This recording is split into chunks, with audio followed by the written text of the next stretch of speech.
अखियां से ताका था ताकत रहा, बाज जैसे उड़ा था उड़ते रहा। तवा पे रोटी जैसे कईयों तू शेका जावा, सर्कल में आई बाजहिया तहिया लपेट जावा।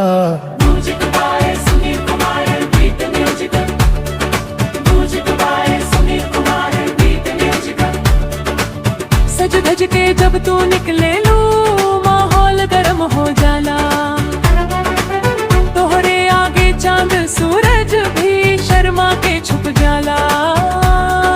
लाल तोहार होठन में मधु से भी मिठास बा, एक नजर पड़ते ही पगली दिल बेबस हो जाला।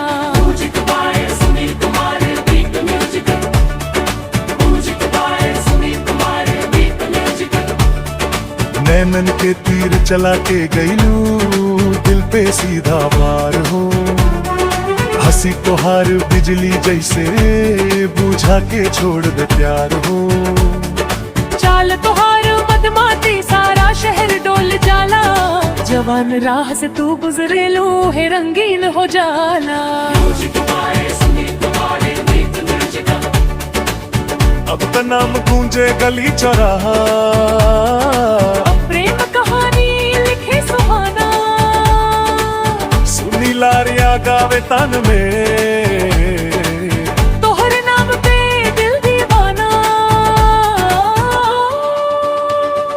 अखियां से ताका था ताकत रहा, बाज जैसे उड़ा था उड़दर रहा। तवा पे रोटी जैसे कहियो तू शेका जावा, सर्कल में आई बाजहिया तहिया लपेट जावा। सिंगर सुनील आर्या।